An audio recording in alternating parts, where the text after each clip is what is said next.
دیکھیے اسلام آباد high court میرا خیال ہے قانون کے مطابق تو کوئی خاص کچھ نہیں کر سکتا، کوئی اسٹے وے تو دے نہیں سکتا، بیکاز یہ معاملہ بڑا کلیئر ہے کہ اب حکومت کے ہاتھ میں ہے اور یہ سپریم کورٹ میں معاملہ جائے گا، پھر وہاں یہ طے ہوگا. تو یہ ہاتھ پیر ماریں گے، اس میں کوئی شک نہیں ہے. انہوں نے 7 سال بھی ہاتھ پیر مارے ہیں کہ کسی طریقے سے اس کو روک دیا جائے، تو وہ کریں گے. مگر ساری دنیا دیکھ رہی ہے اب کہ عدالتیں جو ہیں اس وقت کس طرف جھکاؤ ہے ان کا، انصاف کی طرف یا پی ٹی آئی کی طرف. تو یہ اب اتنا آسان نہیں ہوگا کہ ان کو کوئی ریلیف ملے.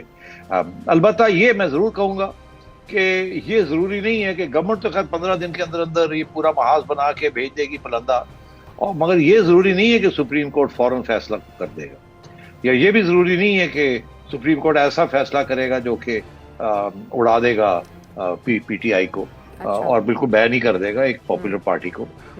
تو میرا خیال ہے یہ اب اسی 100 قسم کی چیز چلے گی، مگر پی ٹی آئی اب ڈیفینسو پہ ہوگی.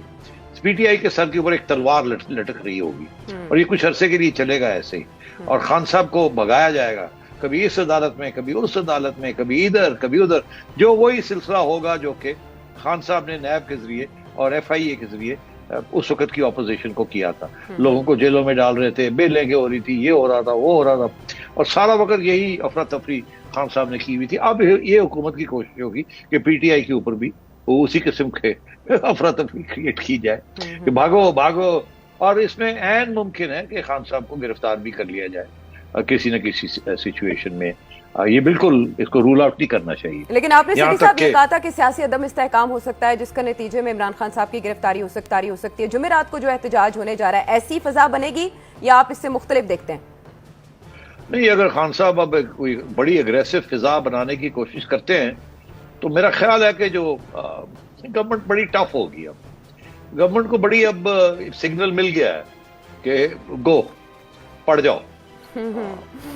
تو یہ بہت بڑا سگنل ہے، یہ چھوٹی سگنل ملنے پر کارروائی کرنا ٹھیک ہوگا؟ ماضی میں ان جماعتوں نے بھی وہی کچھ بھگتا ہے، اپنی ماضی سے سبق نہیں سیکھیں گی؟ سگنل کا مطلب یہ ہوتا ہے کہ پہلے جب یہ رینجرز بلاتے تھے تو رینجرز کتراتے تھے آنے سے، قانون کے مطابق نہیں کر سکتے. اب اگر وہ کریک ڈاؤن کریں گے تو ان کے پاس سارے قانونی حربے ہوں گے، کوئی ان کے راستے میں رکاوٹ نہیں ہوگی. اس کا یہ مطلب ہے. اچھا، نہیں آپ نے کہا نا اسٹیبلشمنٹ نے شاید آنکھ ماری ہے، میں اس کی بنیاد پہ کہہ رہی تھی کہ دیکھیے بات یہ ہے کہ آپ ایک حقیقت کو پہچانے نا، حقیقت کو پہلے اگر میں کہتا ہوں کہ اسٹیبلشمنٹ نے آنکھ ماری تھی کہ نہیں نکالنا کیس 7 سال چلانا ہے 3 الیکشن کمشنر آئے اور گئے. تو اب اگر الیکشن کمیشن اب اگر انہوں نے آنکھ ماری ہے کہ یار ہم نہیں انٹرسٹڈ، آپ جو چاہے مرضی نیوٹرل ہو گئے، تو انہوں نے نیوٹرل ہو گئے. تو اب وہ آپ دیکھیے ایک تکڑا الیکشن کمیشنر آیا، اس نے کہا کہ بس پھر آپ ہٹیں، میں نے جو اپنی کارروائی کرنی ہے میں کرتا ہوں. انہوں نے کر دی.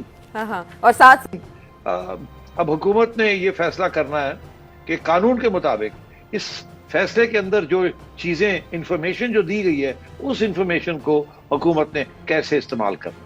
اور اس میں بڑے واضح طور پہ آئین کے اندر یہ لکھا ہے، میں آپ کو بتا دوں کہ حکومت جو ہے وہ ایک نوٹیفیکیشن جاری کرے گی، کر سکتی ہے اگر کرنا چاہے، آن دا بیسس آف دس کہ یہاں ممنوع فارن فنڈنگ ہوئی ہے جو کہ اسٹیبلش ہو گئی ہے الیکشن کمیشن کی رپورٹ کے اندر، یہ اس کی پروف ہے، اور ہم اس پارٹی کو بین کرتے ہیں آن دا بیسس آف دا لا. بین کرتے ہیں، اس کا ایک گزٹ نوٹیفیکیشن نکالتے ہیں کہ یہ بین ہو گئی پارٹی، یہ الیکشن کمیشن کی انفارمیشن کے اوپر ہم نے بین کر دی. اسی طریقے کے ساتھ یہ کہ سارے جو ایم این ایز ہیں، ایم پی ایز ہیں، وہ سارے stand disqualified according to the قانون یہ بھی کہتا ہے. یہ جب کر دیں گے اس کے بعد انہوں نے ریفرنس بھیجنا ہے ٹو دا سپریم کورٹ کہ ہم نے یہ کر دیا ہے، اس کو آپ اس کے اوپر مہر لگائیں. آپ جب تک سپریم کورٹ مہر نہیں لگاتا ان کی جو نوٹیفیکیشن ہے اس کی کوئی قانونی حیثیت نہیں ہوگی، وہ امپلیمنٹ نہیں ہو پائے. پھر یہ جائے گا، یہ ریفرنس بن کے سپریم کورٹ جاتا ہے، اور سپریم کورٹ نے پھر یہ فیصلہ کرنا ہوتا ہے کہ جو گورنمنٹ نے نوٹیفیکیشن جو کیا ہے وہ صحیح کیا ہے اکارڈنگ ٹو دی ایویڈنس یا نہیں صحیح کیا.